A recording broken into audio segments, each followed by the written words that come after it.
1, 2, 3, come on!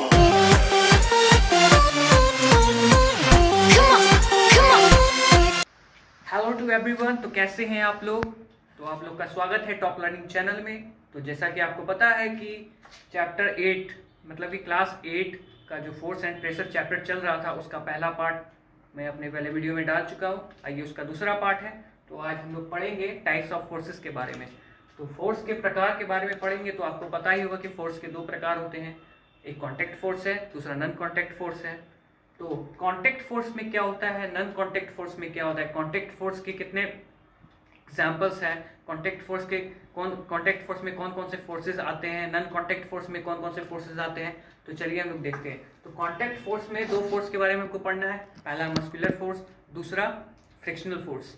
और non contact force में हमको तीन फोर्स के बारे में पढ़ना है, ग्रेविटेशनल फोर्स, मैग्नेटिक फोर्स और इलेक्ट्रोस्टैटिक फोर्स।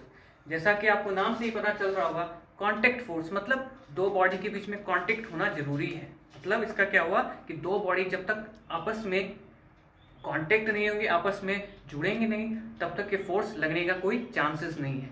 तो उसी तरह नॉन कांटेक्ट फोर्स का मतलब क्या हुआ, नॉन कांटेक्ट फोर्स में किसी भी दो बॉडी का आपस में आना, आपस में मिलना वहां पे जरूरी नहीं है, तब भी फोर्स लगेगा। तो वैसे फोर्स कौन कौन से होते हैं उनके बारे में पढ़ना है, जैसे मैग्नेटिक फोर्स, इलेक्ट्रोस्टैटिक फोर्स, उसके बाद है ग्रेविटेशनल फोर्स। इसमें जो है दो बॉडी का कांटेक्ट होना जरूरी नहीं है, तब भी फोर्स लगेगा।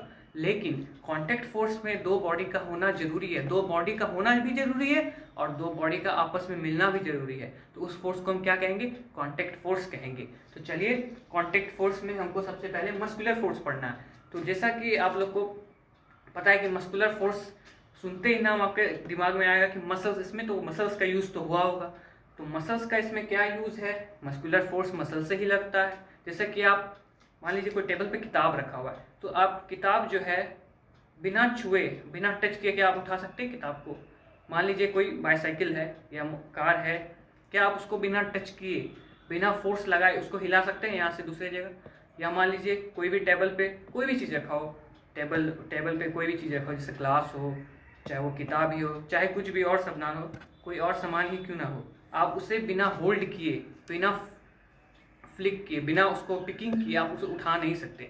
मतलब यहाँ पे कौन सा फोर्स लग रहा है, यहाँ पे कांटेक्ट हो रहा है। जब तक बुक और हाथ के बीच में कांटेक्ट, चाहे वो किसी के द्वारा हो, नहीं होगा, तब तक वहाँ पे मस्कुलर फोर्स नहीं लगेगा। तो मस्कुलर फोर्स का मीनिंग क्या हुआ, ऐसा फोर्स जो कि मसल्स के द्वारा क्रिएट हो, मसल्स के द्वारा लगे, उसको क्या बोलेंगे, मस्कुलर फोर्स। तो चलिए हम लोग उसके आगे बढ़ते हैं, फ्रिक्शनल फोर्स। तो फ्रिक्शनल फोर्स का मतलब होता क्या है, तो फ्रिक्शनल, ये जो फ्रिक्शन है ये भी एक टाइप का फोर्स है। क्या है, फोर्स है। ये भी किसी भी प्रकार का बल लगाता है किसी भी ऑब्जेक्ट पे। जैसे मान लीजिए आपने कभी देखा होगा, कोई भी बॉल है, चाहे हम उसको रोलिंग करवाएं या उसको स्लाइडिंग करवाएं, चाहे वो अपने कोई भी यूनिफॉर्म स्पीड है, चाहे मान लीजिए आप कोई कार है, कार में बिना ब्रेक लगाए तो कार रुकेगा नहीं, ठीक है। तो आप ये कभी अपने दिमाग में लाएं कि बिना, हम मान लीजिए कोई बॉल है जा रहा है, ठीक है, अपनी यूनिफॉर्म स्पीड से जा रहा है, तो वो कुछ देर बाद जाके रुक जाएगा। तो आपने कभी यहाँ पे दिमाग लगाया कि हम तो यहाँ पे कोई टच किए नहीं, फिर भी बॉल रुक गया। मान लीजिए ब्रेक में, जब तक ब्रेक तो लगाते हैं लेकिन वहाँ कोई नीचे में फोर्स लगाते हैं, टायरों के बीच में कोई फोर्स लगता है, हम लोग तो टायर के बीच में कोई फोर्स लगाते नहीं, फिर भी ब्रेक लगाने पे गाड़ी रुक जाती है। ऐसा क्यों होता है, तो ये सारे कारण हैं फ्रिक्शन के। फ्रिक्शन फोर्स लगने के कारण ये सारे एग्जाम्पल्स संभव हो पाते हैं। जैसा कि मैंने आपको पहला एग्जाम्पल दिया कि कोई बॉल है तो मूव कर रहा है, यूनिफॉर्म स्पीड से मूव कर रहा है, तो मूव करेगा करते जाएगा, तो करने के बाद थोड़ी देर बाद क्या, वो स्लो डाउन होने लगता है। स्लो डाउन क्यों होता है, तो स्लो डाउन जो होता है वो फ्रिक्शनल फोर्स लगता है।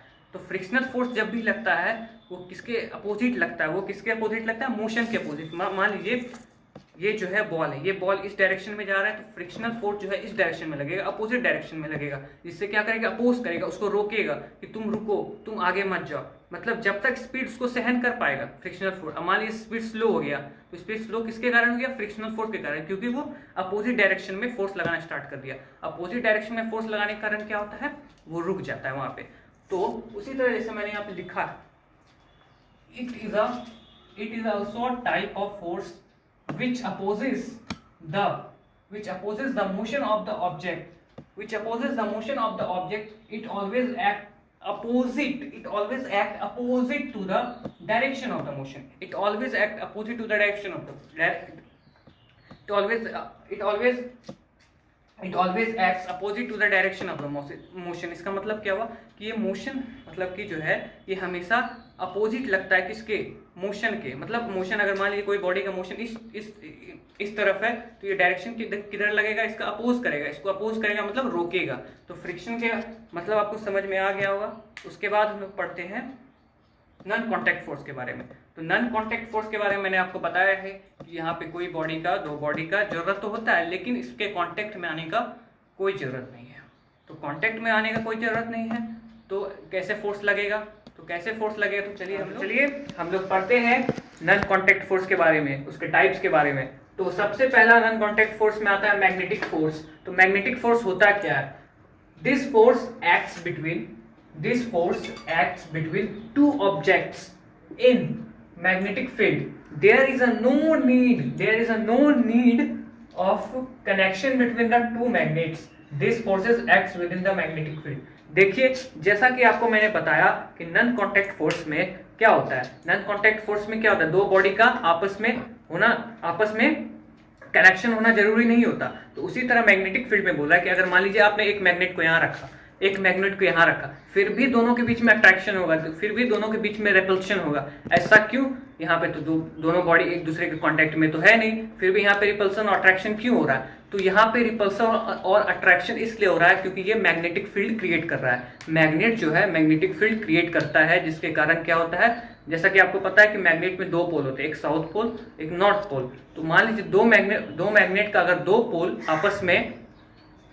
आपस में सेम पोल अगर ला रहा है तो उसमें क्या होगा, सेम चार्जेस क्या होते हैं, same charges REPL each other and like charges attract each other. तो अगर मान लीजिए एक मैग्नेट का एक साउथ पोल है, एक मैग्नेट का एक नॉर्थ पोल है, तो दोनों में क्या होगा, अट्रैक्शन होगा। अगर मान लीजिए एक मैग्नेट का अगर साउथ पोल है, दूसरे मैग्नेट का भी साउथ पोल है, तो उसमें क्या होगा, रिपल्शन होगा। तो यहाँ पे दो बॉडी कॉन्टैक्ट में है लेकिन आपस में जुड़ा हुआ नहीं है, फिर भी इसमें अट्रैक्शन और रिपल्सन होगा। तो मैग्नेटिक, जैसा कि आपको यहाँ लिखा हुआ है कि मैग्नेटिक फोर्स में दो बॉडी के बीच में there is no need of connection between the two bodies. ये हमेशा किस में लगेगा, मैग्नेटिक फील्ड में ही मैग्नेटिक फोर्स लगेगा। उसके बाद बात करते हैं इलेक्ट्रोस्टैटिक फोर्स के बारे में। तो इलेक्ट्रोस्टैटिक फोर्स में होता क्या है, जैसे देखिए, तो this force acts between two charges which is placed along the straight line within the electric field. In other words, we can say that this force is exerted by a charged body or a charged body on uncharged body. इसका मतलब देखिए बताता हूँ आपको कि electrostatic force, जैसा कि नाम से ही पता चल रहा है कि इसमें चार्ज की चर्चा होती है। किसकी चर्चा होती है, चार्ज की। दो चार्ज, चाहे वो अनलाइक चार्जेस हो या लाइक चार्जेस हो, उन दोनों के बीच में अट्रैक्शन होगा और रिपल्सन भी होगा। लेकिन इसमें एक कंडीशन दिया हुआ है कि दोनों के बीच में कांटेक्ट नहीं होना चाहिए, लेकिन स्ट्रेट लाइन में होगा। मान लीजिए एक चार्ज, लाइक चार्ज मतलब कि ये पॉजिटिव चार्ज है और एक नेगेटिव चार्ज है, ये दोनों एक ही लाइन मतलब एक ही सामने में होना चाहिए, एकदम सामने कॉरस्पॉन्डिंग साइड्स में होनी चाहिए, एकदम अलोंग द स्ट्रेट लाइन। यहाँ ना ऊपर होगा, ये ना नीचे होगा, ये होगा हमेशा अलोंग द स्ट्रेट लाइन। तो ये इसका कंडीशन है कि इलेक्ट्रोस्टैटिक फोर्स में दो चार्ज के बीच में अगर रिपल्सन होगा या अट्रैक्शन होगा तो वो किसके बीच में होगा, अलोंग द स्ट्रेट लाइन। यहाँ पे भी कांटेक्ट नहीं हो रहा है बॉडी में, फिर भी क्या हो रहा है, अट्रैक्शन हो रहा है, रिपल्सन हो रहा है, दोनों के बीच में फोर्स लग रहा है। तो इसको क्या बोलते हैं, इलेक्ट्रोस्टैटिक फोर्स। जैसा कि आपको मैं एग्जांपल देता हूँ इलेक्ट्रोस्टैटिक फोर्स का। आपने बचपन में कभी किया होगा कि अपने बालों में कॉम्ब लगा के उसको तेल से रब किया होगा, उसके बाद कुछ टीनी पेपर्स जो होते हैं उसको छोटे छोटे टुकड़े करके नीचे डाला होगा और ऊपर से अट्रैक्शन हो रहा होगा। तो अट्रैक्शन क्या होता है, अट्रैक्शन हम लोग जानते हैं किसके बीच होता है। अट्रैक्शन जो होता है, एक या तो लाइक चार्जेस होना चाहिए और दूसरा डिसलाइक चार्जेस, मतलब कि एक जो है पॉजिटिव होना चाहिए, एक निगेटिव होना चाहिए, तभी अट्रैक्शन होता है। तो कहीं ना कहीं उस कॉम्ब में या तो पॉजिटिव होगा या तो निगेटिव होगा, या तो पेपर में पॉजिटिव हो सकता है या तो निगेटिव होगा, तभी तो अट्रैक्शन हुआ। यहाँ पे जैसा कि आपको पता है कि पेपर जो होता है सरफेस पे होता है, कॉम्ब हम लोग ऊपर रखते हैं। तो पेपर सरफेस पे होता है, कॉम्ब ऊपर रखते हैं, तो दोनों के बीच में कोई कांटेक्ट नहीं है, दोनों के बीच में कोई मीडियम तो है लेकिन कांटेक्ट नहीं है। बिना कांटेक्ट के दोनों में फोर्स का अट्रैक्शन मतलब कि अट्रैक्शन होता है, अट्रैक्शनल फोर्स लगता है। तो अट्रैक्शनल फोर्स जो लगता है वो क्यों लगता है? क्योंकि वहां पे जो है दो चार्ज के बीच में फोर्स लग रहा है, ऊपर में या तो कोई पॉजिटिव है या तो निगेटिव है।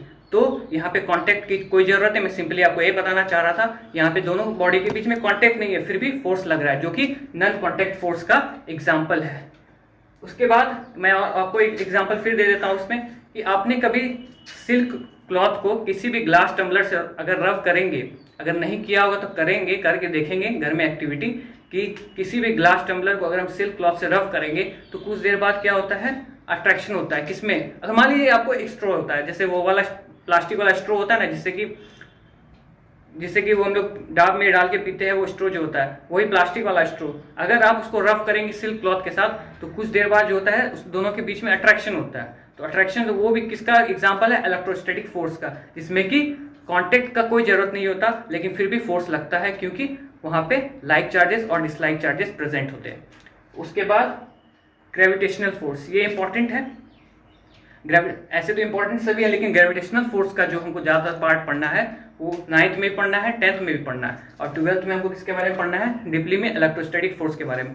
तो ग्रेविटेशनल फोर्स क्या होता है? जैसे कि आपने देखा कि मैग्नेटिक फोर्स में मैग्नेटिक फील्ड में अट्रैक्शन हो रहा था, इलेक्ट्रोस्टैटिक फोर्स में जो है इलेक्ट्रिक फील्ड के बीच में चर्चा हुई। अब ग्रेविटेशनल फोर्स में हम क्या करेंगे? ग्रेविटेशनल फील्ड की चर्चा करेंगे। मतलब यहाँ पे दो बॉडी है, मास ए है, मास बी है, यहाँ दो मास के बीच में यहाँ दो मास की चर्चा होगी। यहाँ पे हमने किसकी चर्चा, यहाँ पे दो मैग्नेट की चर्चा की है, यहाँ पे दो चार्जेस की चर्चा की है। अब यहाँ पे क्या करेंगे? दो मास की चर्चा करेंगे। तो दो मास मतलब कोई भी बॉडी जिसमें कि मास प्रेजेंट हो, तो एक मास ए है, एक मास बी है, तो वो आपस में एक यूनिवर्सल लॉ है कि अगर बॉडी ए और बॉडी बी है किसी भी ग्रेविटेशनल फील्ड में, तो वो एक दूसरे पे फोर्स लगाती है, कैसे फोर्स लगाती है? ग्रेविटेशनल फोर्स लगाती है। तो ग्रेविटेशनल फोर्स लगाती है। तो मान लीजिए आपको मैं एग्जांपल देता हूं कि आप जब भी मान लीजिए कि आपके हाथ से कॉइन गिरा, तो कॉइन जो है अपवर्ड डायरेक्शन में क्यों नहीं जाता, डाउनवर्ड डायरेक्शन में जाता है। मान लीजिए कि आप कभी नल खोले तो वो अपवर्ड डायरेक्शन में जाना चाहिए, लेकिन नहीं, वो तो डाउनवर्ड डायरेक्शन में जाता है। क्या ग्रेविटी हमेशा ऊपर लगता है? नहीं, ऐसा बात नहीं। ग्रेविटी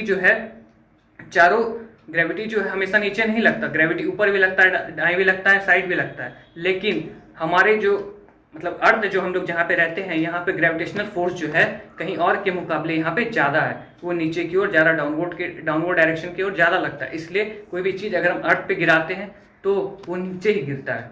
तो हम लोग पढ़ते हैं उसके बारे में, ग्रेविटेशनल फोर्स के बारे में। तो जैसा कि आपने सुना, अब देखिए कुछ लैंग्वेज में देख लेते हैं। तो this force acts between two masses which is placed in a gravitational field, मतलब दो मास के बीच में फोर्स लग रहा है जो कि ग्रेविटेशनल फील्ड में रखे गए हैं। ग्रेविटेशनल फील्ड में होना जरूरी है। मैग्नेटिक फोर्स अगर पढ़ रहे हैं तो मैग्नेटिक फील्ड का होना जरूरी है। इलेक्ट्रोस्टैटिक फोर्स पढ़ रहे हैं तो इलेक्ट्रिक फील्ड का होना जरूरी है। ग्रेविटेशनल फोर्स पढ़ रहे हैं तो ग्रेविटेशनल फील्ड का होना जरूरी है। तो ग्रेविटेशनल फील्ड का होना इसलिए जरूरी है कि जब तक ग्रेविटेशनल फील्ड नहीं होगा तब तक दो मास के बीच में ग्रेविटेशनल फोर्स नहीं लगेगा। तो आगे पढ़ते देखिए।